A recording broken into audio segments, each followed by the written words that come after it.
Vašo raziskavo o zdravstvenem sistemu, ki ste jo pripravili, je postala nek predmet spora, pravzaprav zaradi tega, ker so vam odpovedali okroglo mizo, ki ne bi danes potekala. Zakaj se je to zgodilo? Ja, v bistvu dejansko je šlo, da smo mi strokovno razpravo, oziroma hoteli odprti strokovno razpravo na podlagi naše študije, v času, ko je minister Bručan izdal svoj strateški dokument o strateških ciljih in razvoju slovenskega zdravstva.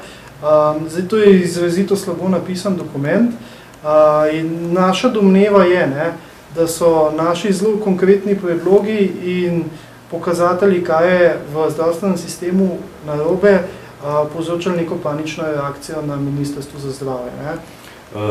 Vi ste v tej raziskavi obravnavali predvsem zdravila, javno-zasebno partnerstvo. Kaj konkretno so bile ugotovitve te raziskave, če lahko kratko poveste? Jaz bi se še to mogoče dodal tukaj zraven, da dejansko gre za zelo strokovni dokument na podlagi zdravstvene ekonomike in ne gre za nikakršen političen dokument, ampak tukaj se poskuša nekako ga diskreditirati strokovno z namenom, da se ga politično obarva. Dokument v bistvu opozarja na nekatere sistemske napake zdravstva in sploh na področju zdravil, na področju vstopa zasebnega kapitala v zdravstvo, na področju organizacije zdravstvenih storitev in dejansko kaže tudi rešitve za te napake. Pri zdravilih opozarjate predvsem na ceno zdravil? Pri zdravilih se dotikamo predvsem dveh točk in to je določanje cen zdravil, ki dejansko omogoča lokalni generični industriji pobiranje v bistvu ekonomsko neupravičenih subvencij iz javnih sredstev. Enako opozarjamo na isti problem pri veletrgovcih. Kar pa se tiče v bistvu razvrščanja zdravil na liste, pa opozarjamo na celoten sistem razvrščanja, ki je dejansko netransparenten in v bistvu omogoča tudi neko podlago za možnost koruptivnih in klientelističnih ukrepov strani interesnih skupin. Naša, na primer, osnovna motivacija je bila, ko smo pregledali raziskav v slovenskem zdravstvu, je to, da vlagamo v slovensko zdravstvo enako ali pa celo višje sredstva, kakor marsikatera država Evropske unije, s tem, da so učinki bistveno slabši. In na tej točki nas je zanimalo, kaj se dogaja, kam za vraga tam ta denar leti ven. In ravno to, netransparentnost, nedorečenost, vpliv interesnih skupin se je pokazalo, da je eden izmed virov neučinkovitosti. Je pa zadeva resna, zaradi tega, ker to pomeni daljše čakalne vrste, to pomeni ogromne razlike v produktivnosti zdravnikov in na koncu večjo možnost obolevanja slovenskega bolnika, čeprav isto plača, kot je na primer Šved, in manjšo dostopnost do javnega zdravstva. Rekli ste, da ta vaša raziskava vsebuje tudi neke odgovore. Lahko na hitro poveste, kakšni ne bi bili odgovori, da bi se to spremenili? Ja, na primer, ena stvar je izločati vpliv politike v bolnišnicah.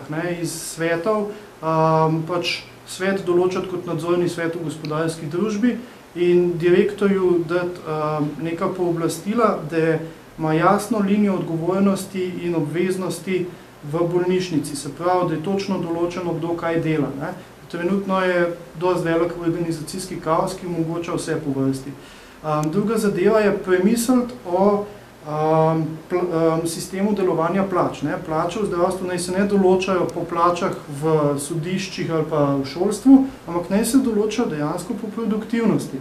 Ker nenormalno dolge čakalne vrste in neverjetna razlika v produktivnosti pomeni samo, da neki zdravniki manj delajo in bolniki zaradi tega so deležni doma slabše oskrbe. Kdo vam je odpovedal to okroglo mizo? Okrogla miza formalno je bila odpovedana strani Sama Fakina, direktorja ZZZS-ja. Iz naših neformalnih virov, v bistvu pa dosti visokih, pa slišimo dejansko, da gre tukaj za poseg oziroma za intervencijo ministra za zdravje. Mislim, gre za... Posebno? Ja, gre za en nenormalen poseg, ki bi ga pričakovali 40 let nazaj v kakšni frankistični Španiji ali pa stalinistični Sovjetski zvezi.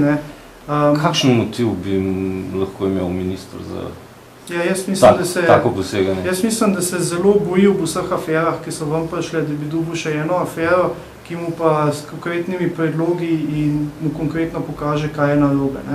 Ker moramo povedati to, Primer, Ministrstvo za gospodarstvo nima nekih afer, še marsikatero drugo ministrstvo nima nekih afer. Bručanovo ministrstvo konstantno afere.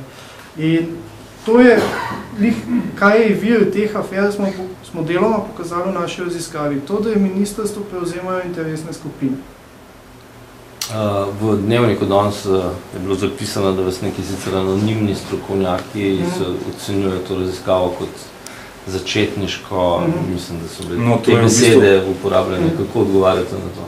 To je v bistvu pač samo poskus strokovne diskreditacije dejansko. Tukaj ni nobenega argumenta strokovnega od zadaj. Mi se z veseljem soočimo na strokovni ravni pač z našimi argumenti, z njihovimi argumenti, ampak pač govorjenje, ko krčeš v navednicah o začetnikih, je pač samo neka poskus diskreditacije. Mene to v bistvu niti zadeva ne skrbi, pač za tega je bila okrogla miza namenjena, pridajo oni, pridajo mi, pač pokažejo, kje mislijo, da so te lukne, kje mislijo, da so predlogi nedosledni, soočimo argumente in je to. Bistveno težja dejanje je to, kar je pač naredil Bručan, ki je mimo pač vseh demokratičnih institucij na nek svoj način uzurpiral javno debato, paradoksalno o stvarih, v katerih sam prosi za javno debato, glede na to, da je dal ven svoj strateški plan o zdravstvu. No, pa valjda boste kje druge imeli to okroglo mizo, ki je bilo povedano. No, sigurno bomo imeli okroglo mizo, pač planiramo za 2. julij na drugi lokaciji. Lokacijo bomo financirali pač čistih lastnih žepov. Ne gre pa za to, da okrogle mize ne bi bilo, gre predvsem za to, da se poskuša pa z odpovedjo te okrogle mize danes mogoče nekako omiliti odzivnost na rezultate te analize. Mogoče pa bo učinek ravno obratno. Ja. Po vsej verjetnosti. Hvala lepa. Ok, hvala tebi.